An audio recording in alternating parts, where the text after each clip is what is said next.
محمد صلی اللہ علیہ وسلم کی ولادت باسعادت موسم بہار میں پیر کے دن صبح صادق کے بعد اور طلوع آفتاب سے پہلے اور ربیع الاول سن عام الفیل 20 یا 22 اپریل 571 عیسوی کو مکہ مکرمہ میں ہوئی۔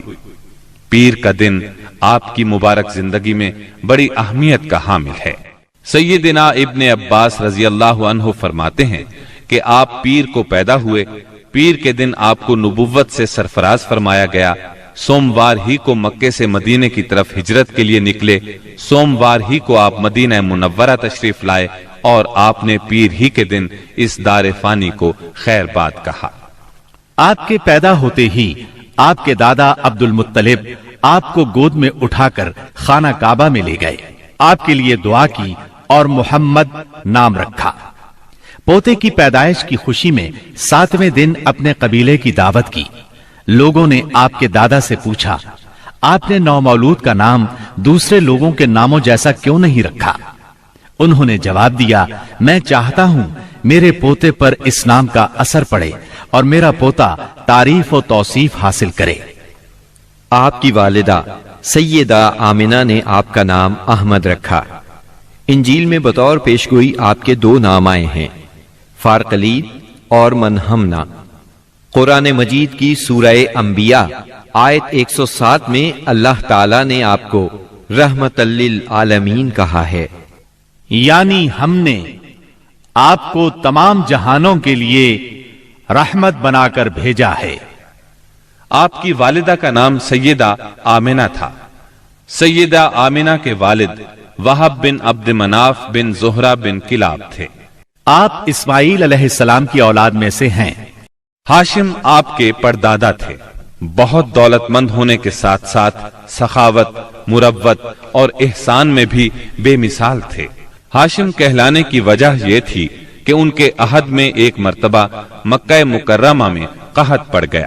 یہ فلسطین گئے اور اونٹوں پر آٹے کی بہت سی بوریاں لاد لائے، بہت سے اونٹ ذبح کیے، ان کا شوربہ تیار کیا، روٹیاں پکوائیں، ان روٹیوں کو شوربے میں بھگو بھگو کر اہل شہر کو کھلاتے رہے۔ عرب اس کھانے کو حشیم اور سرید کہتے ہیں۔ یہ سلسلہ ایک مدت تک جاری رہا، اسی وجہ سے ان کا نام ہاشم پڑ گیا۔ وہ حاجیوں کی خدمت اور مہمان نوازی میں بھی بڑھ چڑھ کر حصہ لیتے تھے۔ اسی سخاوت اور فیاضی سے ہاشم کا نام پورے عرب میں مشہور ہو گیا۔ ذاتی اثر و رسوخ اور وجاہت کی وجہ سے ان کی دوسرے ممالک کے درباروں میں بھی رسائی تھی۔ انہوں نے ہی قریش میں سب سے پہلے یہ دستور جاری کیا کہ سال میں 2 مرتبہ تجارتی قافلے روانہ ہوا کریں، موسم گرما میں شام کی طرف اور موسم سرما میں یمن کی طرف۔ چنانچہ اسی دستور کے مطابق دونوں موسموں میں قافلے روانہ ہوتے تھے۔ سورۃ القریش میں اللہ تعالیٰ نے قریش کو یہی انعام یاد دلایا ہے، کیونکہ قریش اللہ کی رحمت سے موسم سرما و گرما کے عادی ہو گئے۔ ان کی سمجھ میں یہ بات آ گئی کہ اس نعمت کے شکریہ میں اللہ کی عبادت کرنا چاہیے جو اس گھر کا مالک ہے، اور اس نے انہیں بھوک میں کھانا دیا اور خوف سے امن بخشا۔ نجاشی شاہ حبش ہاشم کی بے حد خاطر مدارت کرتا اور تحفے تحائف بھی پیش کرتا۔ قیصر روم بھی ان سے بہت مہربانی سے پیش آتا تھا۔ ہاشم نے یمن اور روم کی حکومت سے قریش کے تجارتی قافلے کی حفاظت کا حکم حاصل کیا، اور یہ ان کے اعلیٰ تدبر کا نتیجہ تھا کہ تمام راستے قریش کے تجارتی قافلوں کے لیے محفوظ ہو گئے۔ اس طرح مکہ مکرمہ بین الاقوامی تجارت کا مرکز بن گیا۔ اس سے خانہ کعبہ کی زیارت اور فریضہ حج عام ہو گئے، اور مکی زبان بھی ملک کے چاروں طرف سمجھی جانے لگی۔ ان قریشی قافلوں اور سالانہ میلوں کی وجہ سے جزیرہ نمائے عرب میں ایک معاشی مرکز پیدا ہو گیا۔ ان سالانہ میلوں میں قریش کو سرمایہ دارانہ تجارت اور قافلوں کی حفاظت کے سلسلے میں بہت اہمیت حاصل تھی۔ اس طرح مکہ مکرمہ تجارتی مرکز بنا، جس نے سیاسی مرکزیت کا راستہ کھولا جو اسلام کا کارنامہ بننے والا تھا۔ 197 عیسوی کے چند ماہ بعد ہاشم کی بیوی سلمہ بنت عمر کے ہاں مدینہ منورہ میں شیبہ یعنی عبد المطلب پیدا ہوئے۔ بچے کے سر میں کچھ بال سفید تھے، اس لیے ان کا نام شیبہ رکھا گیا۔ شیبہ کا مطلب ہے بوڑھا۔ ہاشم کی وفات کے بعد ذمہ داریاں ان کے بھائی مطلب نے سنبھال لی تھی۔ گویا مطلب شیبہ کا چچا تھا۔ اس کی وفات کے بعد شیبہ نے رفادہ اور سقایا کی ذمہ داریاں خوبی سے سنبھالی۔ انہوں نے یمن اور حبشہ کے درباروں میں اپنی قوم کی نمائندگی بھی کی۔ ان کی ملکیت میں ایک قدرتی چشمہ بھی تھا۔ ایک دن خواب میں انہیں اشارہ ملا کہ فلاں جگہ کھود کر غائب شدہ زمزم کا کنواں برآمد کریں۔ کھودتے وقت اس سے انہیں دفن شدہ خزانہ بھی ملا جو کعبے کے چڑھاووں پر مشتمل تھا۔ عبد المطلب کو زمزم کی ملکیت کے لیے بہت دشواریاں پیش آئیں، مگر اہل شہر امن پسند تھے۔ انہوں نے طے کیا کہ کسی غیر جانبدار حاکم سے اس کا فیصلہ کرا لیا جائے۔ عبد المطلب نے یہ بات مان لی، لیکن پریشان بھی تھے، اس لیے منت مانی کہ اگر اللہ نے مجھے 10 بیٹے دیے اور وہ بلوغت کو پہنچے تو میں ان میں سے ایک کو کعبے میں جا کر اللہ کے لیے قربان کر دوں گا۔ جب 10واں بیٹا بھی بلوغت کو پہنچ گیا تو عبد المطلب کو منت یاد آئی۔ انہوں نے بیٹوں کے درمیان قرعہ ڈالا تاکہ جس کا نام نکلے اسے قربان کر دیں۔ قرعہ نبی اکرم صلی اللہ علیہ وسلم کے والد عبداللہ کے نام نکلا۔ عبد المطلب کا ارادہ دیکھ کر رشتہ داروں اور دوستوں نے دخل اندازی کی اور انہیں مشورہ دیا کہ وہ کسی خاتون عرافہ کے پاس جا کر حل دریافت کریں۔ چنانچہ عبد المطلب ایک عرافہ کے پاس گئے۔ اس نے معاملہ سن کر مشورہ دیا کہ بیٹے اور 10 اونٹوں کے درمیان قرعہ ڈالو۔ اگر عبداللہ کے نام نکلے تو مزید 10 اونٹ بڑھا دو۔ اس طرح خون بہا کی مقدار میں اضافہ کرتے جاؤ یہاں تک کہ قرعہ خون بہا پر نکلے۔ انہوں نے قرعہ اندازی شروع کی۔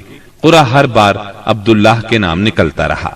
یہ 10 اونٹ ہر بار بڑھاتے گئے۔ جب 100 اونٹ پورے ہو گئے تب قرعہ اونٹوں کے نام نکلا۔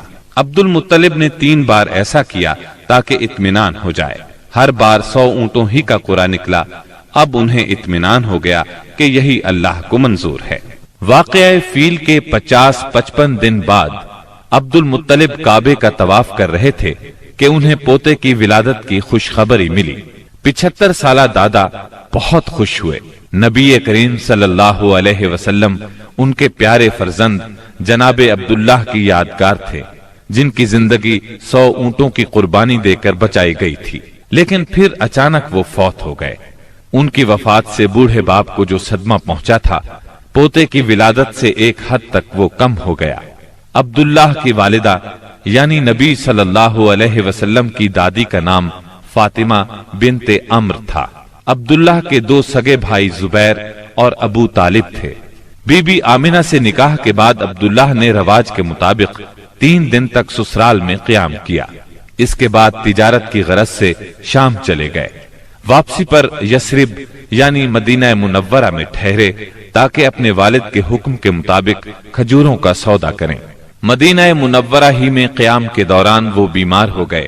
آپ کی بیماری کی خبر مکہ پہنچی تو عبد المطلب نے فوراً اپنے بڑے بیٹے حارث کو عبداللہ کی خبر گیری کے لیے مدینہ روانہ کیا۔ حارث مدینہ پہنچے تو معلوم ہوا 1 ماہ بیمار رہنے کے بعد عبداللہ انتقال کر گئے ہیں۔ انتقال کے وقت انہوں نے 5 اونٹ، چند بکریاں اور 1 باندی چھوڑی، جس کی کنیت ام ایمن اور نام برکت تھا۔ عبداللہ کا انتقال اپنے پیغمبر بیٹے کی ولادت سے چند ماہ پہلے ہی ہو گیا تھا۔ گویا آپ صلی اللہ علیہ وسلم شکم مادر ہی میں یتیم ہو گئے تھے۔ آپ کی والدہ سیدہ آمنہ طہارت نفس، شرافت، عزت، عفت، عصمت اور پاک بازی میں بے مثال تھی۔ اپنی قوم میں سیدۃ النساء کے لقب سے مشہور تھیں۔ ددھیال اور ننہیال دونوں کے اعتبار سے آپ عرب کے بہترین قبیلے اور بہترین قوم میں سے تھیں۔